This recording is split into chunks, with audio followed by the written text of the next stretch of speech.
All right. Well, it is a couple minutes after 4, so we'll go ahead and get started, and people can join as we're covering some of the housekeeping. Um, I'm Jason Ryan, chair of the task force. Thank you all for joining in what is likely to be the last workshop of this calendar year. So thanks for tuning in. We are recording this workshop like we do with most of our workshops so that it can be replayed for those who couldn't make it here live. So the ground rules remain the same as they have for all of our other workshops. If you're not talking, please mute your line. Raise your hand using the feature on Teams if you would like to be recognized, and we'll try to answer questions as we go. You feel free to use the chat feature if you want to throw something out there, but don't think it needs to be something that we stop the entire workshop for you to chime in on. So with that, let me go over our antitrust admonition, and then we'll get started. So as you all know by now, Section 4 of our task force charter provides that the commission strictly prohibits members of the task force and their employees or other entities or persons that may participate in task force activities from using their participation in task force activities as a forum for engaging in practices or communications that violate applicable antitrust laws. As a result, task force representatives and their member organizations are committed to full compliance with federal and state antitrust laws and to maintaining the highest ethical standards in the way we conduct our activities, including today's workshop. So with that said, the purpose of today's workshop is to hear first from ERCOT on some of the questions that they've been getting on the details of the aggregation form. Then I thought that we might hear from others. I know we at Centerpoint have received this form already, and we can speak to some of our early learnings and have everybody benefit from that. And then we'll hear a little bit more from ERCOT on some of the additional processes that include the details of the aggregation form and then the rest of the registration process from there. So that's at least the initial agenda for today's meeting. With that, I believe Mark Patterson was going to start this discussion. Mark, if that's right, feel free to unmute yourself and I'll turn it over to you. All right, Jason. Can y'all hear me okay? We can. All right, thank you. So I think my only thing I wanted to share with the group today were changes that we've made to the details of the aggregation form. I guess since the last time we've reviewed it as a group. So maybe it's the best thing that I can bring it up. I'll share my screen. Just give me a second to bring it up and I will. I would have had this going. I didn't know I was going first. That's fine. Oh, no worries. And I appreciate ERCOT's work that going into all of this generally, but including for preparing for today's discussion. We lean on y'all quite a bit, and you never let us down. So. All right. Well, I hope to stay on track then. So okay, I'm going to go ahead and share my screen. Let's see here. Can you see the identification page for the form? We can. Okay, good. So I'm just going to switch on over to the notes page, which is going to kind of summarize the changes that we made with the version that was posted for November 11th. And there's really only been 4 changes to the form. The first was, actually the first and second have to do with changes that were made to the premise and device info tab. That is the tab that has a majority of the input data on not only the individual sites that are part of the aggregation, but also includes all the information on each of the controllable devices. And the change that was made was we were asked to, in addition to where the LSC that was associated with the Easy ID or the unique meter ID in the case of a NOE service territory, we were asked to include the space for the DUNS number +4. So that is the appropriate DUNS number for the LSC. The other item we were asked to include, and it again had to do what the premise and device level was, where the TDS the DSP has a pull down on the choices for the reasons why they may reject a premise. We were asked to add one additional item to that pull down, which was incorrect load profile.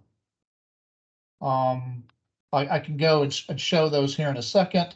Then the next thing was this on the summary tab, the ADER summary tab.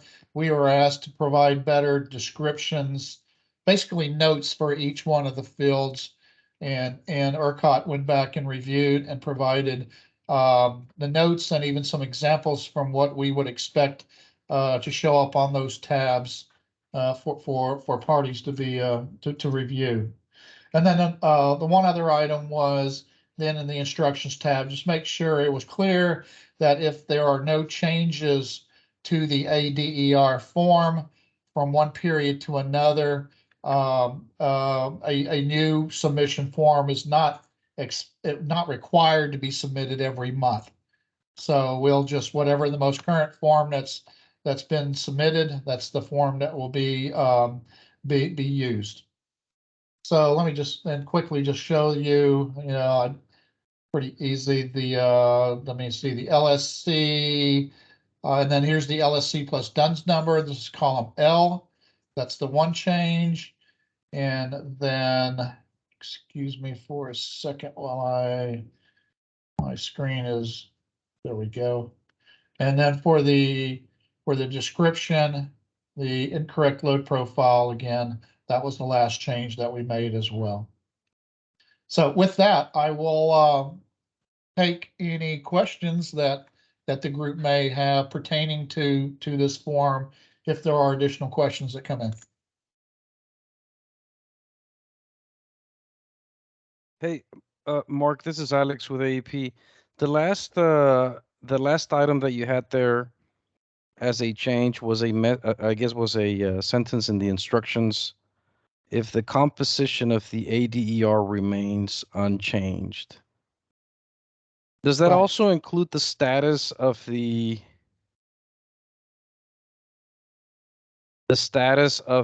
resources that are listed under the aggregation? And so the makeup, right, may stay unchanged, but does that also include whether or not a particular item within the makeup has changed from an active to an inactive status, or there's been modifications there?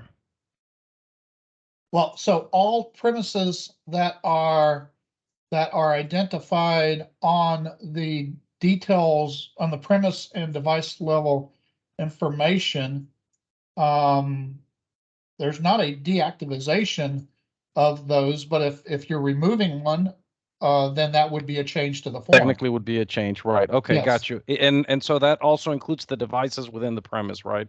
In the case where you have multiple devices. Yes, that would include any change to that form. Got you. Thank you, Mark. Mm-hmm.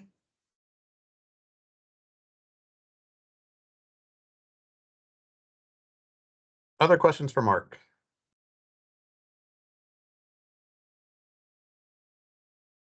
All right. Hi, Mark. This is Dylan from Shell Energy. I just had a question about if we had one easy ID where there's, say, a battery on site, but then also a separate, like a natural gas generator on site. Would we just need to create two lines for that, one for each device? If those are both going to be controlling devices, yes, that would be 2 rows for that one premise. Thank you.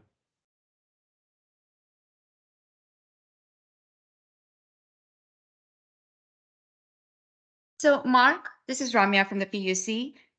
If a customer opts out for a certain month, does that constitute as a change that the form should be updated? Thank you. Yes, it needs to be, because we need to know exactly what premises are actually part of the aggregation at all times. So when we're pulling meter data, we're pulling the correct, all the meters associated with that, with that aggregation. So yes, it would.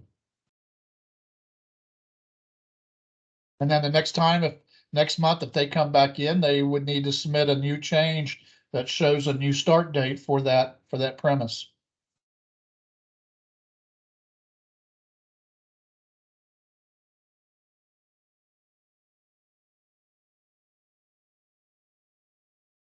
Thanks for that question, Romeo.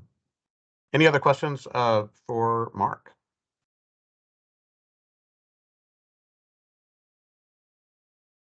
Then I thought it might be helpful. I know Jim Lee from Centerpoint is on, and if there's anything, Jim, that you think is helpful to share with the group about our early learnings from registration, I'll turn it over to you. Great. Thanks, Jason. Can you hear me? We can. Okay, great. Thanks. Again, Jim Lee here with Centerpoint Energy. I asked Jason for some time on the agenda today to share with the task force some of the lessons learned from our review and evaluation of the first DOTA form that we, Centerpoint, received. And as Jason alluded to, Centerpoint drew the lucky straw here to be the first DSP to have received a DOTA form thus far. And so as we worked through the DOTA form, I guess we're going through the efforts of validating and performing our evaluation, and we ended up having to hold several collaborative meetings between us, the QSC, and ERCOT, which kind of bubbled up and resulted in some lessons learned and best practices that we wanted to share. So kind of the hope is that by socializing this information, it will kind of help ensure a quote unquote clean submission process that would also help the DSPs meet their obligations with reviewing and improving the applications in a timely manner. So there are 3 points I kind of like to make and share with the group. And if later on we need to kind of formalize these somehow, I will work with Jason to get a formal document or something posted out to the task force site. But so first, to start off, one of the points is that an ADR DOTA form should not be comprised of only demand response easy IDs, while demand response device types are allowed in an ADER aggregation. The aggregation cannot be entirely all DR. If it is entirely DR, demand response, my understanding is that that should then go through the ALR process, which has an existing process established at ERCOT through the aggregated load resource path. And aggregation that's entirely DR is not considered eligible to be part of the ADER pilot program. So that's just something I wanted to mention. ERCOT can probably help me confirm this statement, but I believe that if an aggregation is received back, ERCOT will actually be the one to perform the validation to ensure that the ADER application is not actually an ALR. So that's the first point I wanted to make. Secondly, it's important to note that for a given DOTA submission, each row submitted on the DOTA form should correspond to a unique device type associated with the easy ID. And so what I mean by that is that really when a DSP received the DOTA form, we can only validate based on the information that is submitted to us at face value. This means that if a QSC wants to include, for instance, a demand response HVAC thermostat, as well as a stationary battery associated with the same Easy ID, right? The Easy ID has a programmable thermostat and a battery wall. That QSC should submit those two devices on two separate rows on the spreadsheet.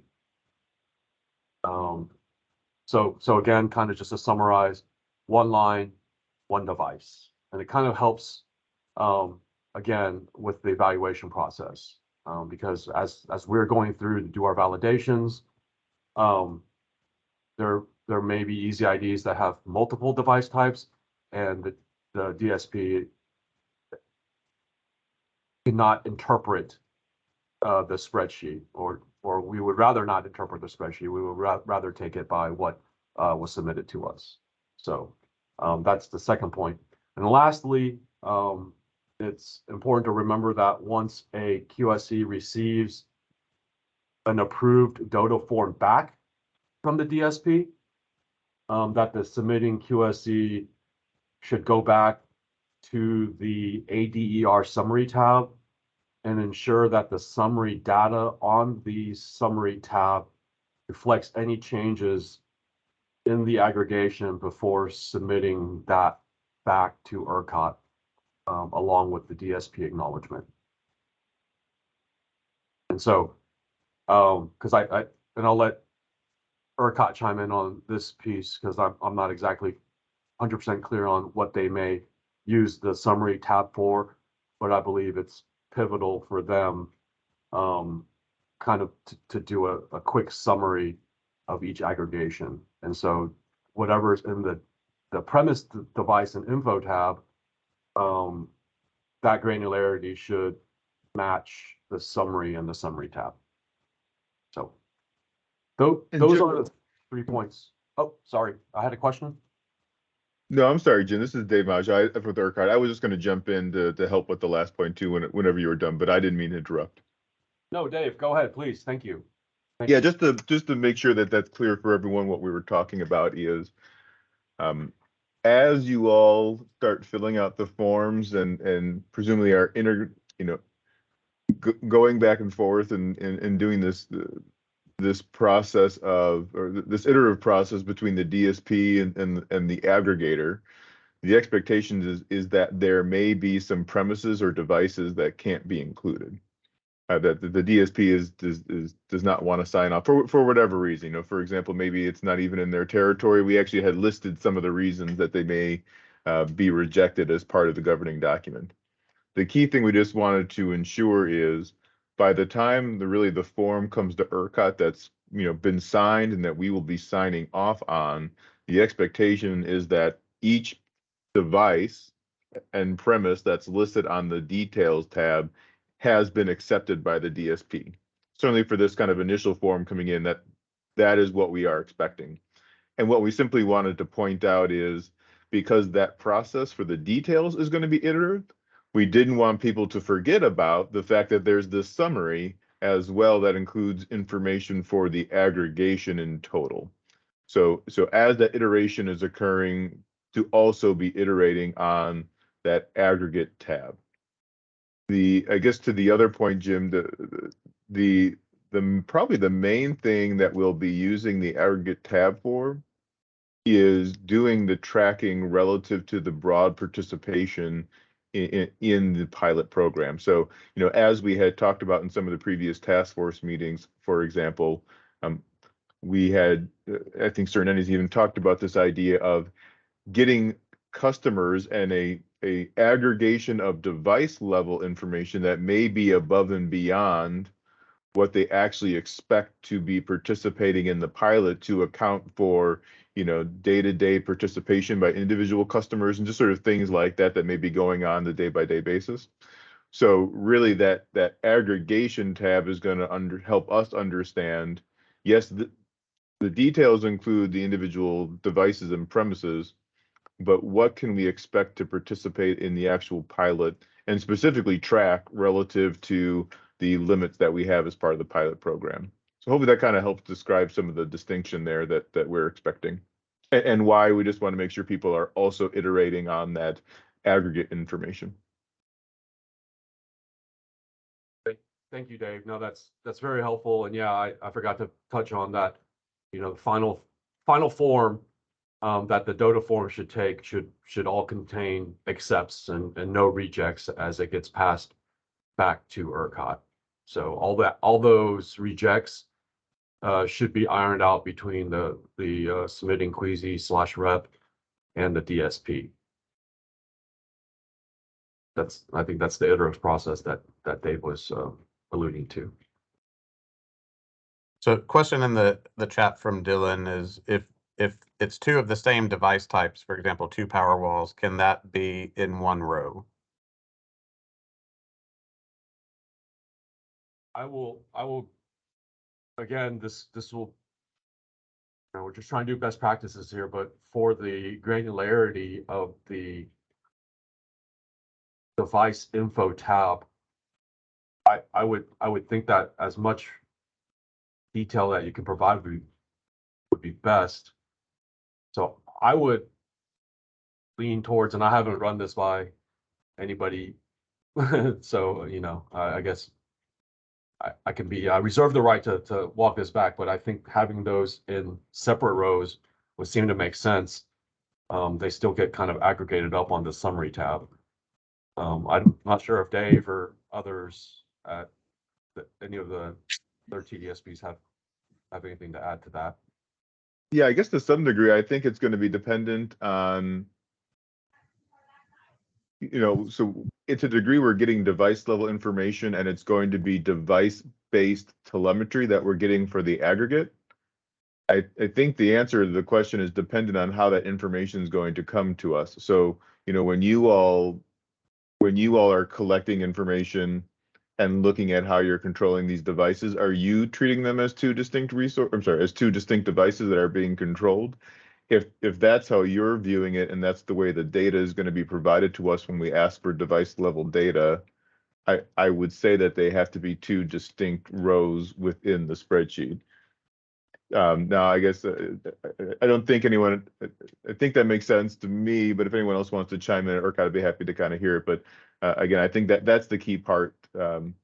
Maybe the other thing just to note too, if there's, I'm presuming if it's the case, you know, in this particular example, 2 power walls, all of the details would be the same across the row. So probably that's not a big deal. But again, I think if you are viewing it as 2 separate devices from how you're going to be controlling and providing data, then 2 distinct rows, excuse me, is what we would like to be seeing.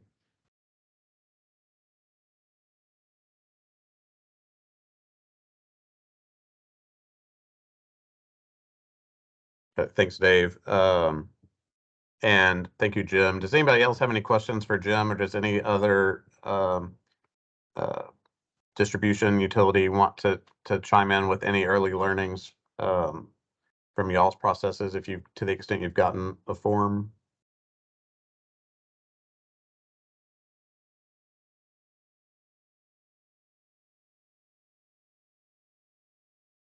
We will continue to share information as we have feedback to give through either future workshops, or we'll figure out a way to share that information the most efficiently with the task force, so that the information can then be sent out. So I appreciate the discussion on the early learnings, and thanks to Mark for walking us through the latest and greatest details of the aggregation form.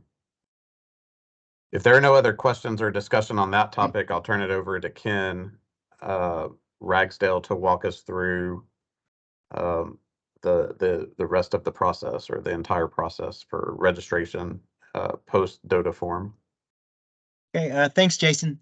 I guess one last comment on that is we have talked a little bit about, as we see changes that we need to make to that DOTA form, that if it makes sense, we'll kind of collect a few and make a change as a batch process.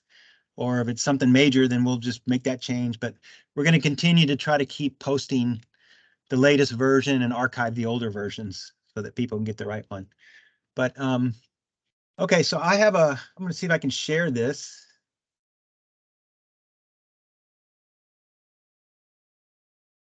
It's not what I wanted to share, I don't think. Can you see a spreadsheet maybe?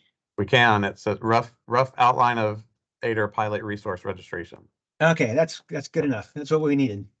So I'll try to make this fairly quick. This is a spreadsheet we put together to try to take a bigger picture of all the steps and the process of getting a resource, an ADER resource, through the process and participating. So we show about 15 steps here, and I'll just start at the top. And I don't want you to think that this thing is perfect, because it's not. We just took a first stab at it. But let me talk about the columns a little bit. We have a short description, a start date and an end date. We didn't really put dates in there, but we tried to show the duration. So there's a 7-day difference between the start date and end date. Originally, we were trying to show, what could be done simultaneously versus what could be done or what needed to be done sequentially. But we kind of gave up on that a little bit. So don't get too wound up about the start dates and the end dates. But we tried to get good estimates of these durations. And then my overarching thing is this is all for discussion purposes only. We think 7 days for this step 1 is a reasonable duration, but these are just estimates.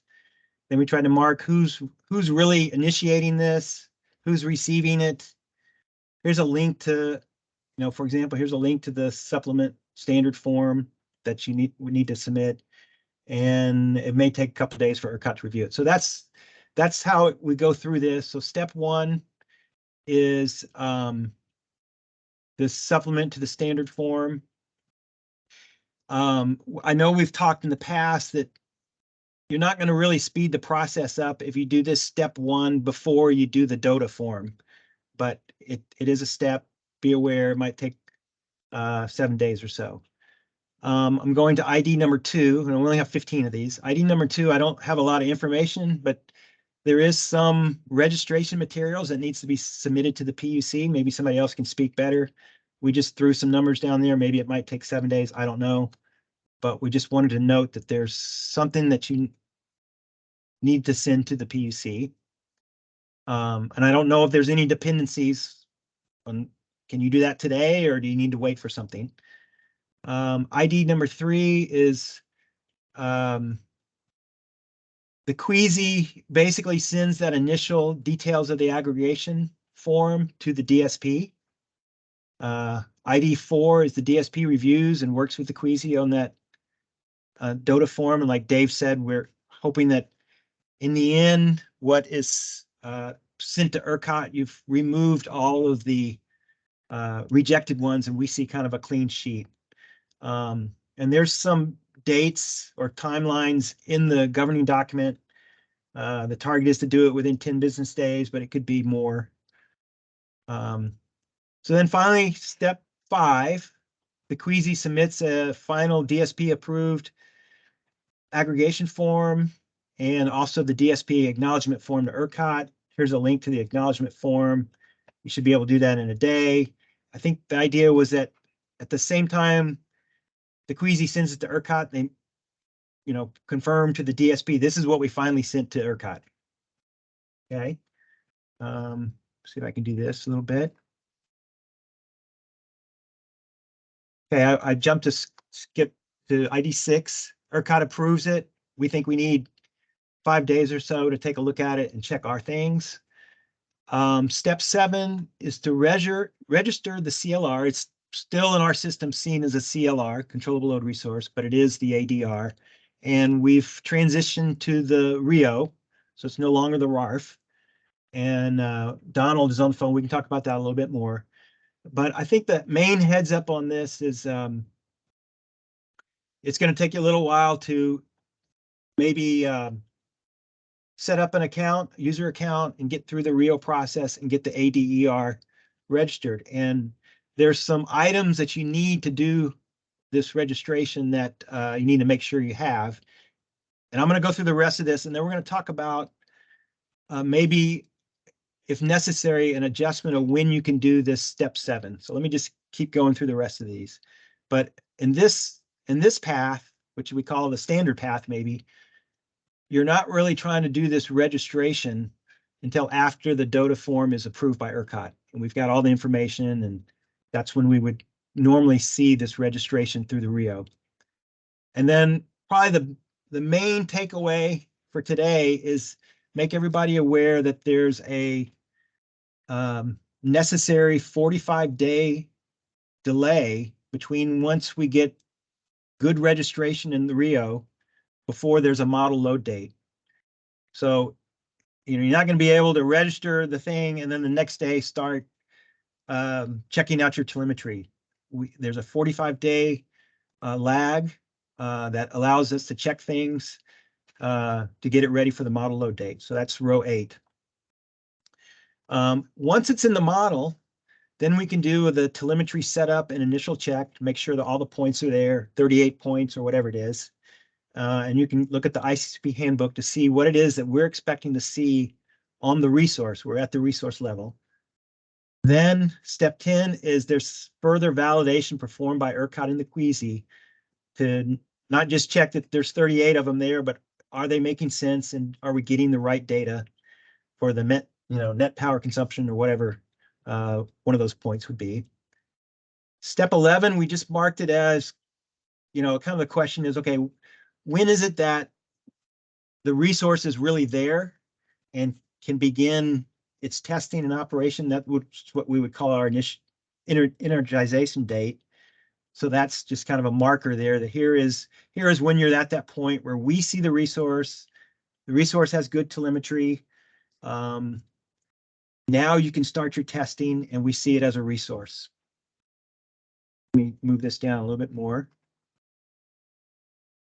Okay, step 12 is when you start doing the qualification testing for its SCAD and ancillary services. And one note we want to make sure people realize is there is a request process where you say, yep, I'm ready to do my AS testing, non-spin testing, and my SCAD testing. It has to be scheduled. You can't just call us up on Monday and try to do it Monday afternoon. So just be aware that there may be a scheduling period. And I think we've kind of laid out for all resources is give us 2 weeks to schedule it. And then step 13 is we do the testing. That may take us a week or so, 10 days. And then that's the SCAD testing. And then we put in another row for AS testing, another 10 days.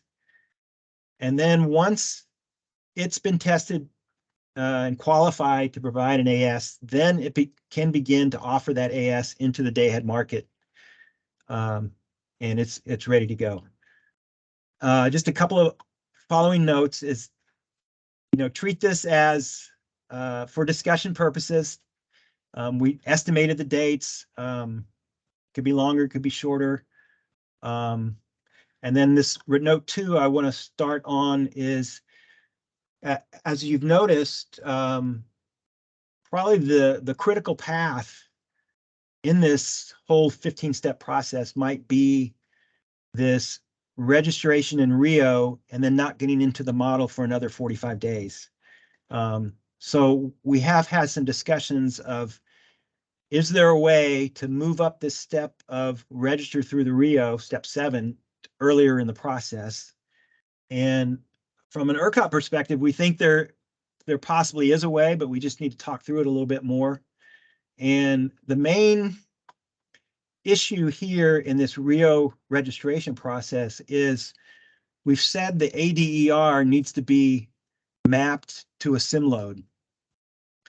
From an ERCOT perspective, that mapping is not, really something that we use in any of our software, but it's a requirement. We just can't let the ADR hang out there unmapped. So we need to map it. So it's not something that needs to be perfect and exact. So there is the possibility of, before the details of aggregation form is approved, we could say, well, given that this is the general idea of what this ADER looks like. I'm going to pick on Houston. It's in the Houston zone. We know it's going to be in the Houston zone. And we have an idea of where these individual sites that make up this ADER are. Then we can, at a high level, say, there's no sense in doing any more exact or complete analysis. If we select this sim load, it should work. And, I think some of the criteria are that, we want to pick a sim load that's large enough so that the ADER is smaller than the load at that sim load. And so that's where I will stop and see if there's any questions. Any questions? Hey, Ken, this is Jason. My first question is, are y'all going to post this on the pilot project site at ERCOT? I think it's helpful for people to see this. I'm just trying to figure out how people can all see it. Yeah, we could. I mean, I think we can. I was thinking this was a little bit rough at this point. I mean, we can put it out there like this, and then maybe as we get better ideas. I know, again, somebody who looks at this cold will be kind of struggling with what are these start dates. They look like numbers, but Right. But yes, but we can post it and then get some feedback on it and update it if we need to. And I guess maybe Jason, one thing if I can note on that, I feel comfortable certainly sharing the steps. I mean, I guess I think it's some of the duration stuff that we kind of want to work on, because we're just trying to be helpful here and trying to demonstrate at a high level how it works. And so obviously we don't want to necessarily we just have to be obviously conscientious of being bound to something that was trying to be helpful. So we will think about that and see what we can do. And I see some other suggestions as well from Rami and others, and maybe other ways to share that information. So we can think about that some more. Gotcha. Thanks. Paul?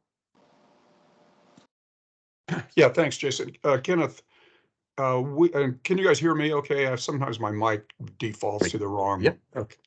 Thanks. Yep. Rio is it's brand new. It literally just launched for load resources 2 days ago. Am I right about that? I think, but I know it, especially for some of the participants in the pilot, it will be a brand new experience. And I'm wondering, I think we talked briefly about a workshop or Rio workshop for load resources, possibly in January. Is there any development on that, or any hard dates or anything?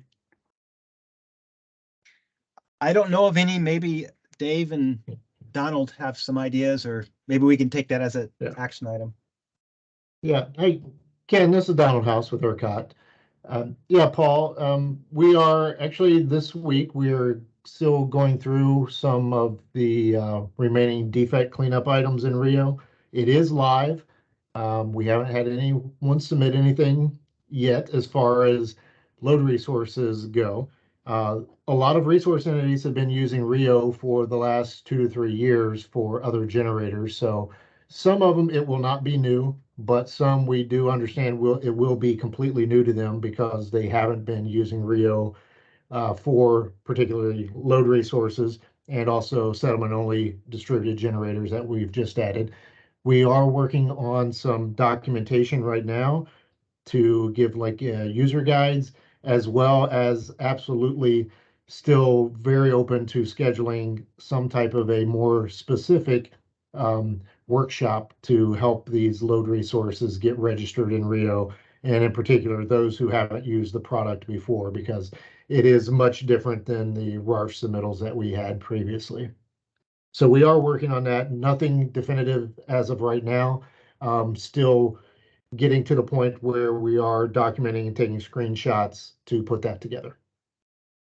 Thanks a lot, Donald. We'll keep our eyes on the market notices. Absolutely. And we'll try to reach out as specifically as we can to those that we know will be impacted by this. Thanks, Donald. Alex? Thank you, Jason. Well, my question was related to the modeling and the tied to the sim load. I just wanted to make sure I understand the concept. Is the idea to just tie it to a sim load as a placeholder and then pin down the correct designation later, just to speed up the process and get it in the Rio platform, or do we mean to leave it just tied to any sim load? So can I, this is Sai here, can I make a clarifying comment? I was just going to expand on that. Sure. Okay, great. So in the details of aggregation, you'll notice that for every row, we want that to be mapped to a sim load. And that is going to be used in some offline studies, right?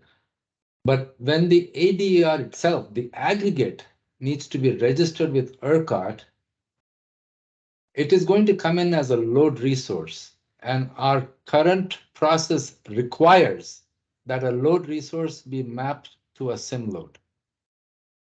Okay. Now, when we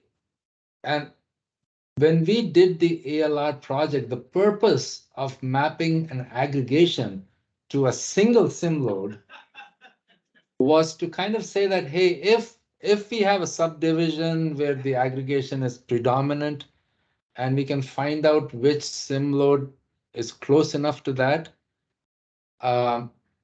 we will map it to this aggregated ADER will map it to that. And the reason for that approach is that we are using load zone shift factors to dispatch these resources.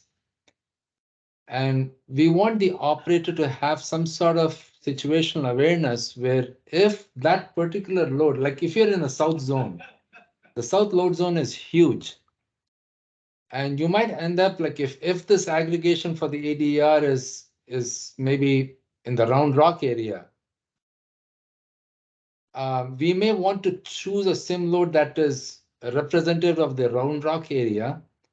And so the operator has some sort of visibility in saying that, hey, this aggregation generally maps up into this single location on the grid, but we're using the load zone shift factor. And if the two shift factors are way off, that gives us an indication that congestion management won't be good.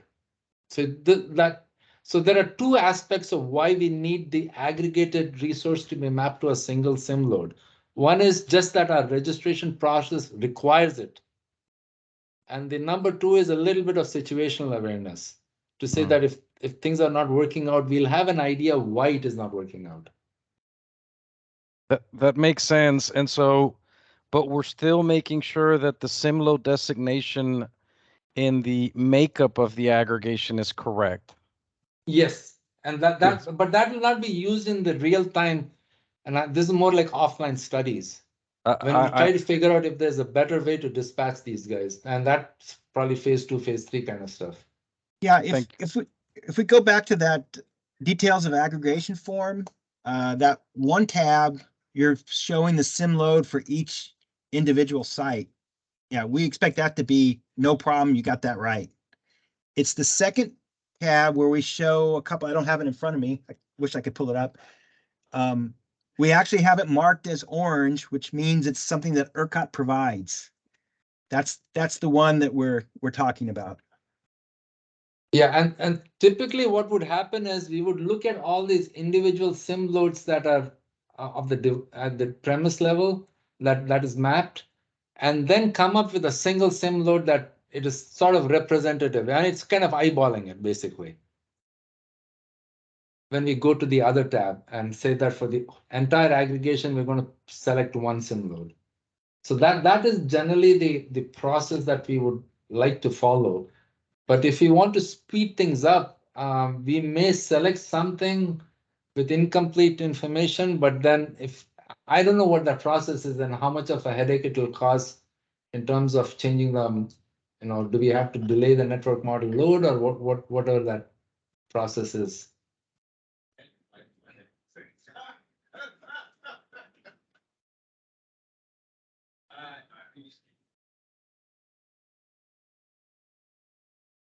Hey, this is Donald again. Can I just kind of jump in there with a little more detail as well on this registration data? So as Ken mentioned earlier that, the 45 days to get a model change into production is a key point here. That's not something that is just specific to load resources or this pilot project. The network modeling changes require different levels of testing and approvals before they can go into the production model. So we currently operate on a minimum of a 45-day notice for load resource changes. So what would happen is if someone is just kind of estimating what their mapping information is going to be, and they register that, and then they look at it more specifically and decide that they have some better information and they want to change that registration data, they can't just go in and submit a new registration update until that original update is in the network model, because we can't change something that is in the process of already being changed. So we would really like to encourage anyone, if they're not certain of their mapping, to reach out to ERCOT for help to make sure that we're getting it registered correctly the first time, because we don't want an extra holdup where we're waiting for something that has already been submitted to get through the process and then to go back and update it again and have to wait a minimum of another 45 days before you get the final registration that you wanted.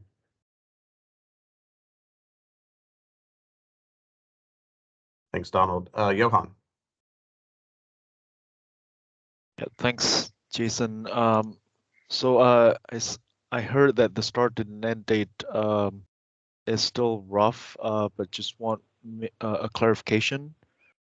Perhaps that ERCOT, there's no specific deadline or any date where ERCOT or the commission would stop accepting registration, is there? No, I think we've said, we're trying to start the pilot. There's no, like, you have to have it in by such and such date yet. Yeah. Okay. I have another question that's not specific to timeline. You mentioned here about the ICCP. So we have some questions about certain ICCP signals that ERCOT will expect from QSE, from the ALR perspective. Is there a specific ERCOT contact that we can send these questions to? Yeah, so here we're showing the link to the ICCP handbook, and we put ERCOT ADR team, but I would go back to Steve Krein. I don't know if you can see my mouse. Yes. Yeah, okay. So yeah, Steve Krein will help you with step 9 too.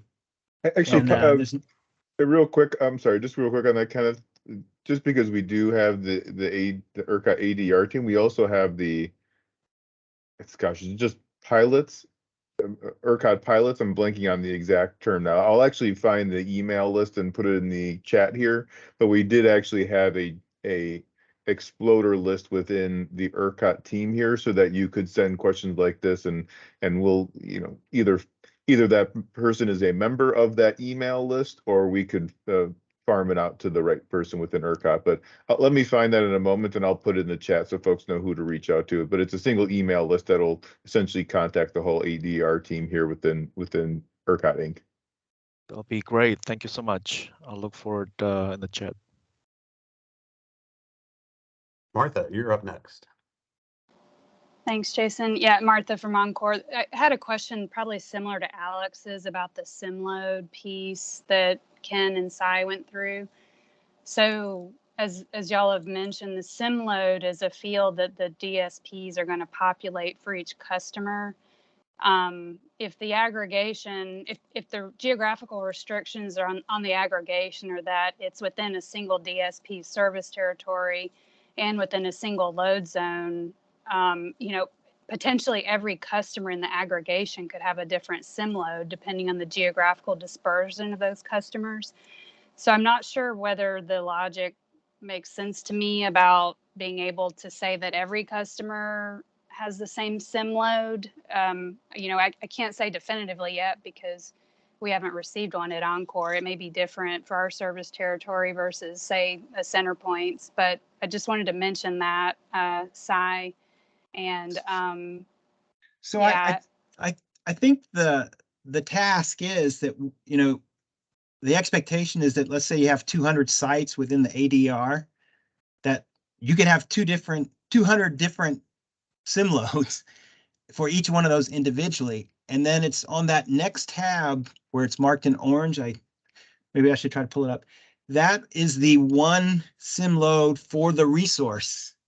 And we've always kind of understood that that's an approximation, just to give us an idea that, and I'm going to use size example, that it's kind of in, most of this is in Round Rock, not in Dallas, or I should say South Zone. Most of this is in Round Rock versus some other place in the South Zone.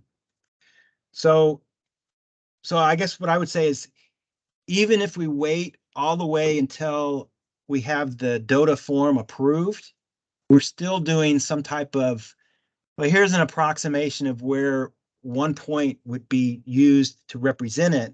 But the main thing is, we're not really using the shift factor of that one point. We're using the load zone shift factor. So it doesn't matter too much where you put that one thing. We're not really using it. But like Sai said, there might be some type of sanity check that the ERCOT operator might try to do. And that's why it might be helpful to try to get it close. Okay. One other question on the row that talked about model load date. Is that referring to the modeling as a controllable load resource? Yes. Okay, thank you. Yeah, on a lot of those items, it's really a 90-day delay, and Donald kind of talked through this before. We're getting all these changes and we're doing a lot of testing.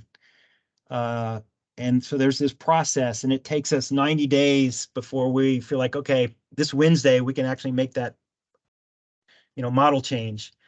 For the CLR, since maybe it's not as critical as a generation, we're able to do it in 45 days instead of 90 days. Thanks, Ken.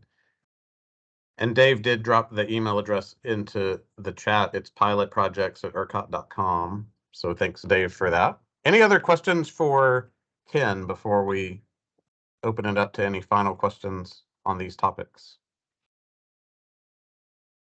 So one last thing, I guess we're going to talk internally and then probably post this on the ERCOT website with some type of warning.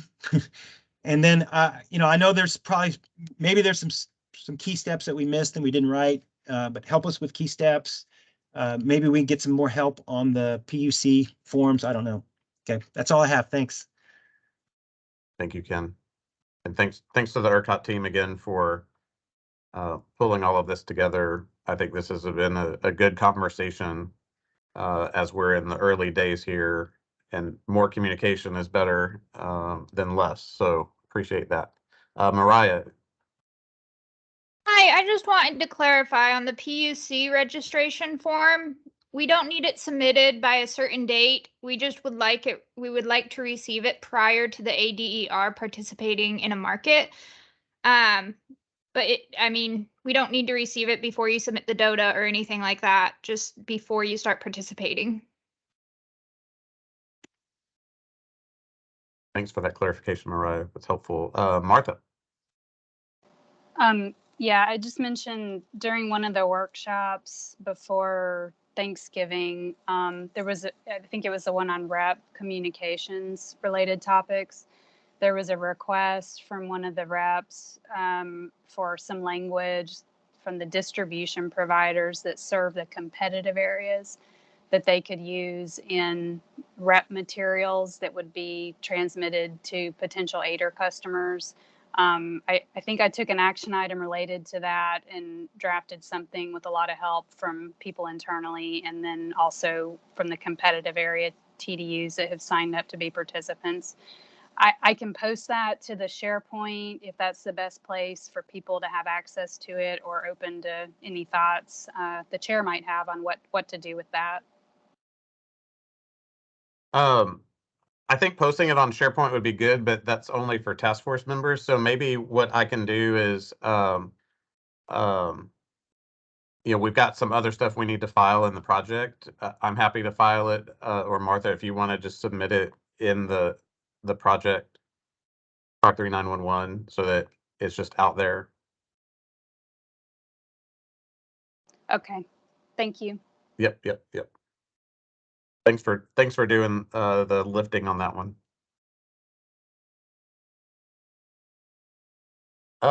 Before we close, I'll see if there's anything else that we need to do for the good of the order. You know, this is the last time that we plan on getting this group together this calendar year, and then all of a sudden we are in the middle of phase 1 of the pilot program. So anything else that needs to be raised before we call it a day and a year? I appreciate everybody's continued interest in making this happen as smoothly as possible. If there's nothing else, then we will adjourn this workshop. And since it was recorded, we will post it on our YouTube page for those that weren't able to join us. And I'll post that link in the project in the next day or so. Thank you all. Have a good holiday season and a happy new year. Thank you, Jason. Yep. Thank you, Jason. Great. Thanks, Jason. All right, thanks. Thank Bye. you. Bye-bye.